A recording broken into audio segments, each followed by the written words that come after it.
Olá, sétimo ano. Hoje eu trago para vocês mais uma aula de português, no módulo 2. Eu pedi para que vocês lessem o texto A Máquina da Alegria, tá? Esse texto ele se passa em 1942, tá? Os personagens estão vivendo uma época muito difícil, uma época da Segunda Guerra Mundial. Então o menino pede para o seu avô para construir uma máquina da alegria, né, para que esses momentos difíceis, não torne a vida ainda mais, entediosa, né, a questão de não poder sair. Então o avô constrói essa máquina da alegria e ao longo da narrativa vocês vão ver o que acontece, né. Essa máquina acaba sendo roubada e o personagem fica muito triste, mas ela consegue alcançar, né, o objetivo que é retomar memórias afetivas das pessoas, e as pessoas de certa forma conseguem ter uma alegria, apesar daquele momento tão difícil. Então vamos à correção lá na página 58.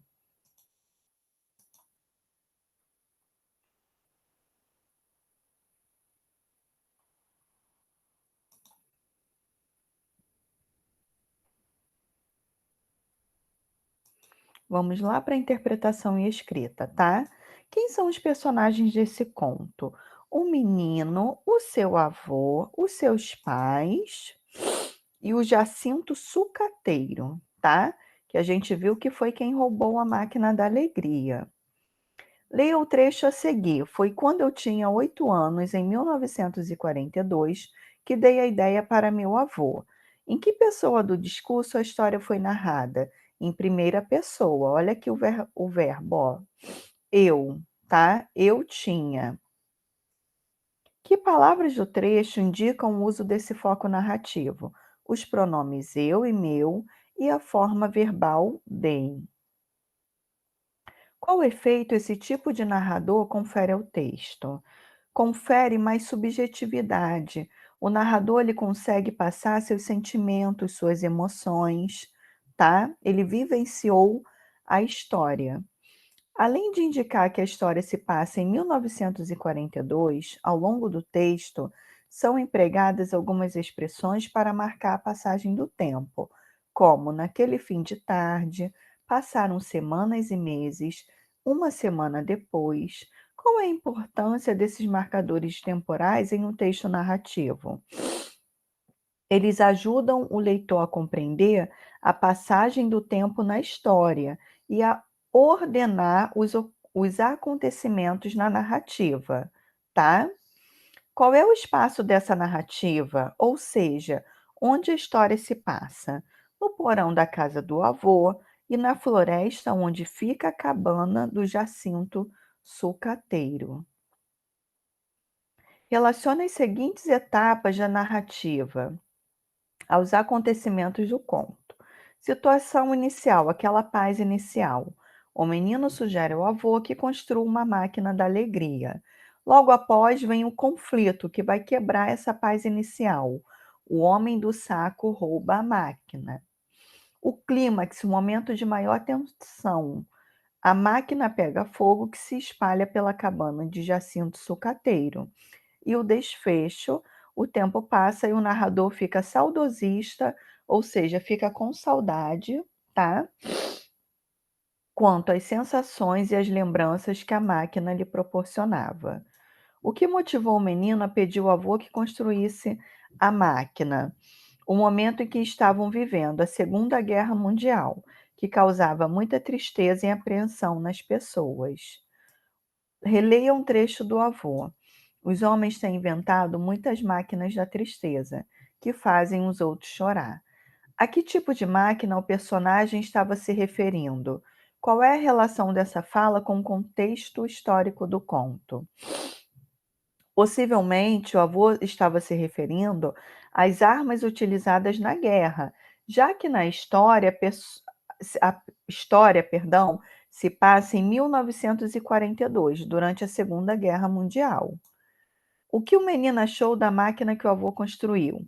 Ele achou a máquina melhor do que esperava e fez uma viagem maravilhosa, indescritível, pois todas as cores, cheiros e gostos da felicidade estavam lá, deixando-o satisfeito, contente, jubiloso, tá? Alegre. Deleitado e com um sorriso enorme no rosto. O que você acha que iria experimentar e como iria se sentir se entrasse na máquina da alegria? Bom, se é a máquina da alegria, né, a gente espera ficar bem alegre, tá? Resgatar algumas emoções, né? Algumas sensações que nos trazem alegria. Que mudanças ocorreram na cidade depois da construção da máquina?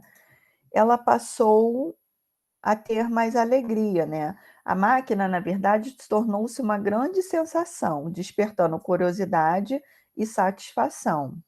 Responda as questões a seguir sobre o personagem Jacinto Sucateiro. Como esse personagem é descrito no conto?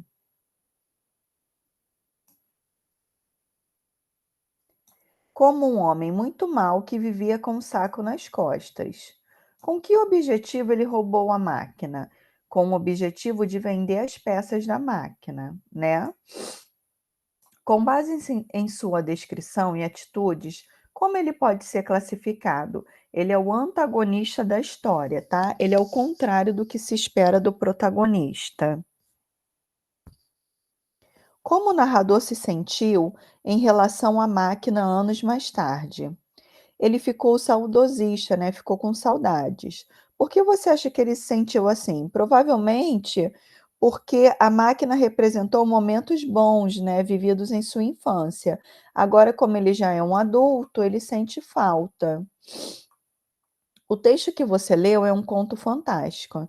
Que elementos do conto o caracterizam como fantástico? A máquina em si, né, porque ela produz cores, cheiros, gosto. Em que veículo esse conto foi publicado? Foi num blog literário, tá? Qual é o público-alvo desse texto? O público em geral, ou pessoas que se interessam por histórias fantásticas, tá bom? Observe as palavras destacadas nos trechos a seguir. Fiquei com os olhos fechados até que tivesse a permissão de abri-los. Então me deparei com uma estranha geringonça no porão do meu avô. Pelo que pude entender, o malfeitor queria desmontar a máquina para vender as peças. Imagino que ele também deve ter ficado fascinado com a experiência, de tão embasbacado com o efeito sobre sua mente e corpo, ele acabou experimentando a máquina e essa máquina pegou fogo, né? Então, gerigonça, o que que significa? Objeto com aparência estranha, malfeitor, aquele que comete crime, e embasbacado significa admirado, perplexo, tá? Ó, os pronomes eles costumam resgatar termos anteriores, tá? Ele já era aposentado e dedicava o tempo a engenhar coisas no porão de sua velha casa. Ele quem? O avô. Pois esse monstro ficou sabendo da máquina da alegria e resolveu roubá-la. Esse pronomezinho lá está se referindo à máquina, tá? Fiquei com os olhos fechados até que tivesse a permissão de abri-los. Então, esse Lois está resgatando o termo olhos.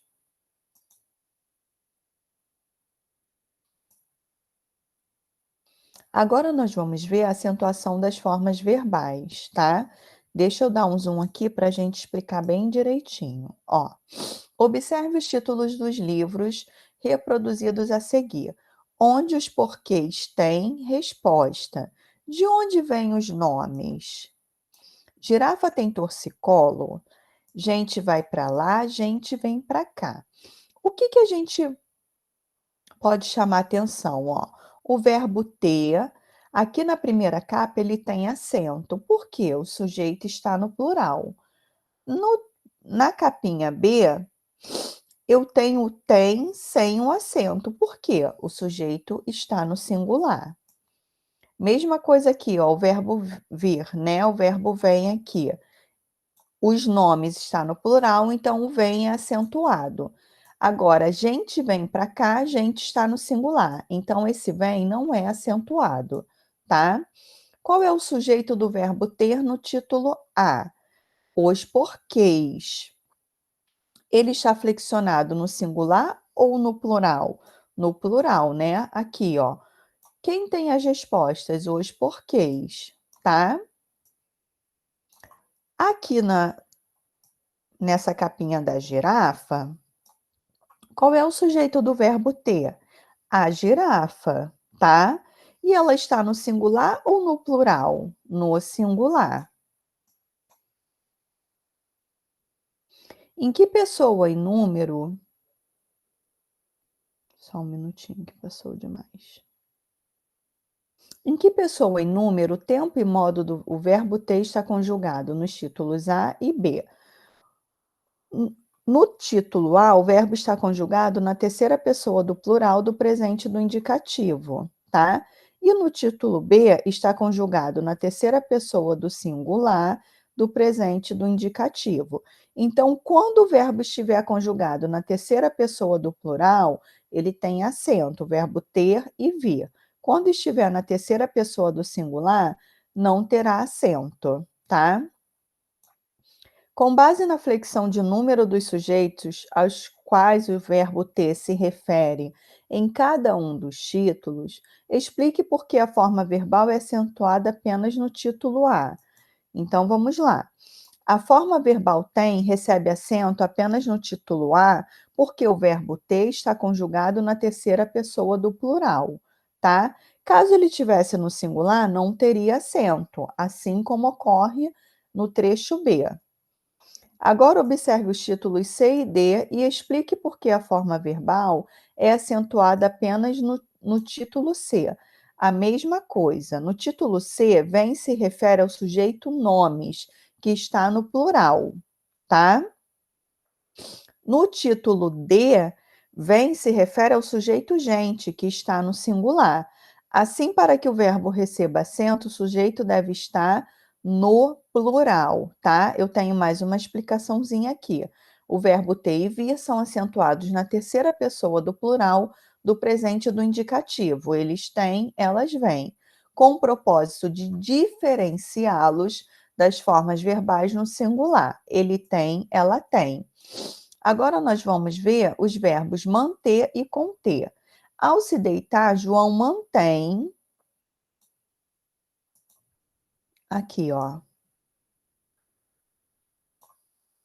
João singular. Então, o acento vai ser o agudo.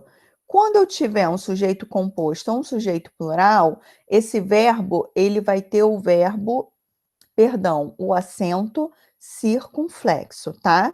Então, aqui eu tenho João, sujeito simples, aqui eu tenho Marina e Laura, composto. O verbo conter, esse manual singular, contém com acento agudo. Esses galões, sujeito no plural, acento circunflexo, tá? Então, o que é possível concluir quanto às formas verbais destacadas nos exemplos quando conjugadas na terceira pessoa do singular e do plural? Pode-se concluir que essas formas verbais oxítonas recebem o acento agudo no singular e o acento circunflexo, tá? No plural.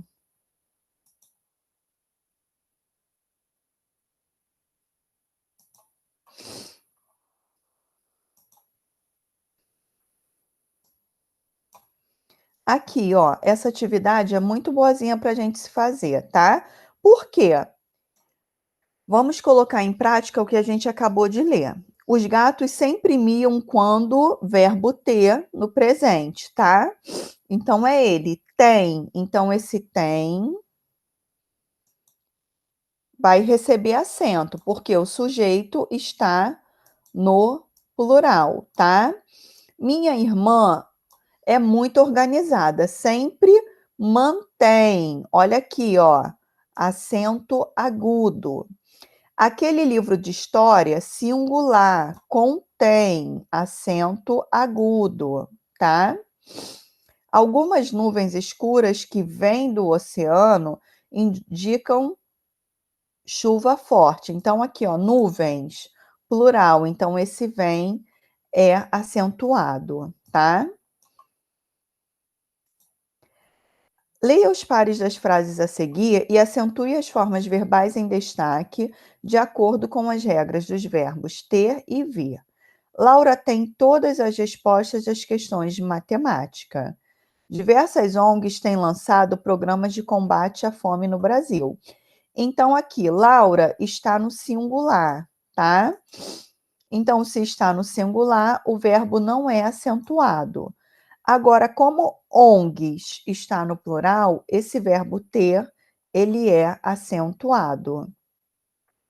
Todos os anos, milhares de estudantes, olha aqui, está no plural, verbo acentuado, vem.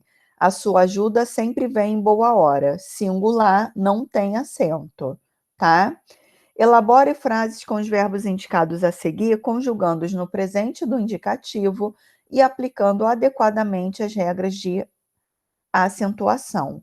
Então, DT, terceira pessoa do singular. Então, meu acento já vai ser o acento agudo, tá? Então, o exemplo aqui que foi colocado é: Rodrigo detém o conhecimento necessário para ser aprovado no concurso. Com T, terceira pessoa do plural. Então, o meu acento vai ser o circunflexo, tá? Ó, os pães, né, que sua mãe comprou, contém acento circunflexo. Provia, o verbo provém, terceira pessoa do singular, agudo. Seu José provém de uma família de seringueiros, tá? E por fim, o verbo convir, convém, terceira pessoa do plural, decisões, convém, acento circunflexo, ok? Então, eu vou encerrar essa aula por aqui. Agradeço pela atenção de vocês. A nossa próxima aula será uma aula de revisão. Tchau, tchau.